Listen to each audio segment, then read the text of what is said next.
ओम नमो भगवते वासुदेवाय। 10वें अध्याय में उत्तम का मारा जाना, ध्रुव का यक्षों के साथ युद्ध। श्री मैत्रेय जी कहते हैं कि विदुर जी, ध्रुव ने प्रजापति सुकुमार की पुत्री भ्रमी के साथ विवाह किया। उससे उनके कल्प और वत्सर नाम के 2 पुत्र हुए। महाबली ध्रुव की दूसरी स्त्री वायुपुत्री इला थी। उससे उनके उत्कल नाम के एक पुत्र और एक कन्या रत्न का जन्म हुआ। उत्तम का भी विवाह नहीं हुआ था।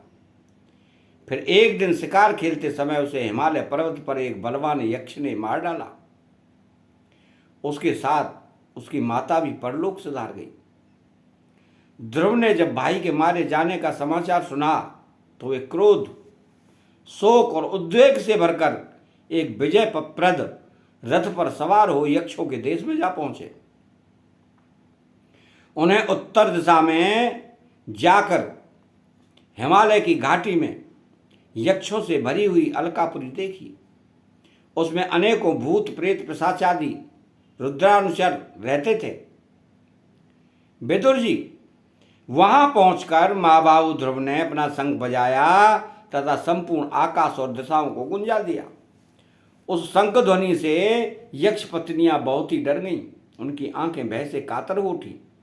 वीरवर विदुर जी, महाबलवान यक्ष वीरों को वह शंखनाद सहन न हुआ, इसलिए वे तरह तरह के अस्त्र लेकर नगर के बाहर निकल आए और ध्रुव पर टूट पड़े। महारथी ध्रुव प्रचंड धनुर्धर थे। उन्होंने एक ही साथ उनमें से प्रत्येक को 3-3 बाण मारे। उन सभी ने जब अपने अपने मस्तकों में 3-3 बाण लगे देखे तब उन्हें यह विश्वास हो गया कि हमारी हार अवश्य होगी। वे ध्रुव जी के इस अद्भुत पराक्रम की प्रशंसा करने लगे। फिर जैसे सर्प किसी के पैरों का आघात नहीं सहते, उसी प्रकार ध्रुव ने उस पराक्रम को न सहकर उन्होंने भी उनके बाणों के जवाब में एक ही साथ उनसे दूने 6-6 बाण छोड़े। यक्षों की संख्या 13 अयुत 1,30,000 थी। उन्होंने ध्रुव जी का बदला लेने के लिए अत्यंत कुपित होकर रथ और सारथी के सहित उन पर परिघ, खड्ग, प्रास, त्रिशूल, फरसा, शक्ति, रिष्टि, भुसुंडी तथा चित्र विचित्र पंखदार बाणों की वर्षा की। इस भीषण शस्त्र वर्षा से ध्रुव जी बिल्कुल ढक गए।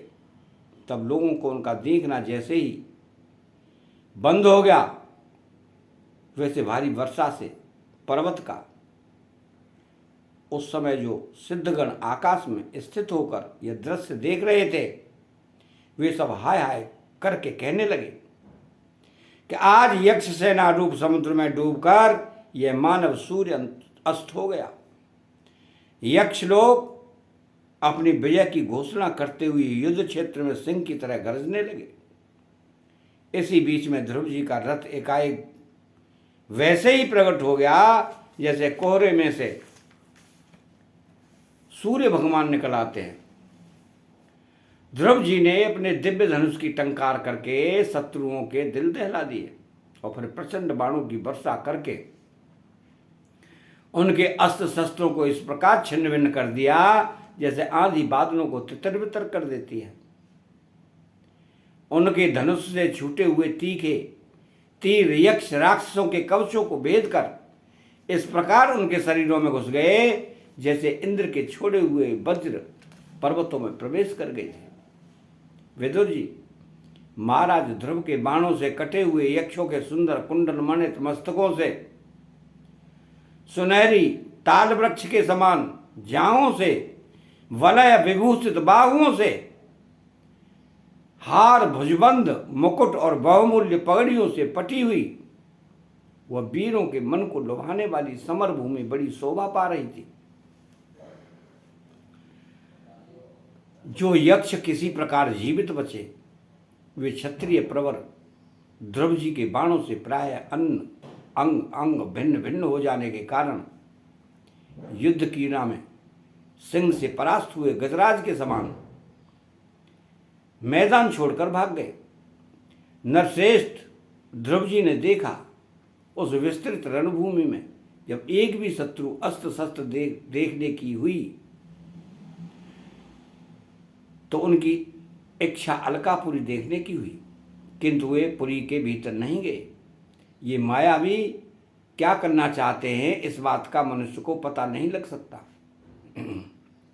सारथी से इस प्रकार कहकर वो उस विचित्र रथ में बैठे रहे तथा शत्रु के नवीन आक्रमणकारी आशंका से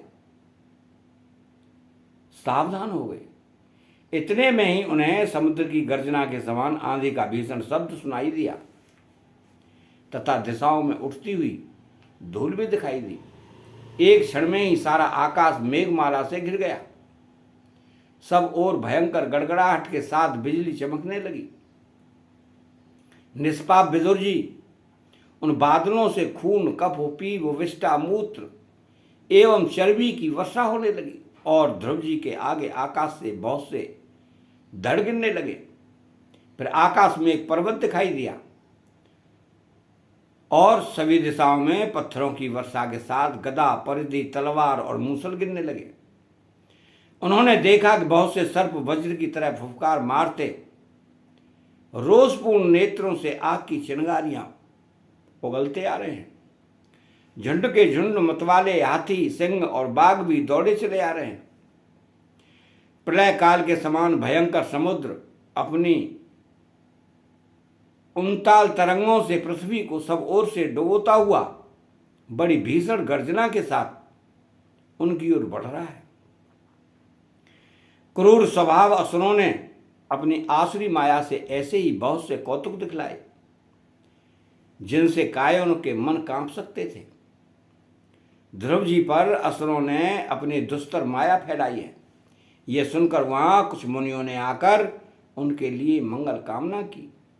मुनियों ने कहा कि उत्तानपाद नंदन ध्रुव, शरणागत भयभंजन सारंगपाणी भगवान नारायण तुम्हारे शत्रुओं का संहार करें।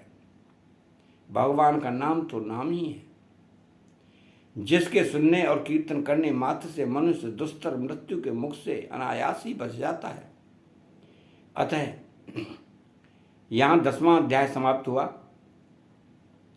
चैनल को सब्सक्राइब करें, बेल आइकन घंटी को दबाएं और कमेंट बॉक्स में श्री राधे कृष्णा लिखें। जय श्री कृष्णा।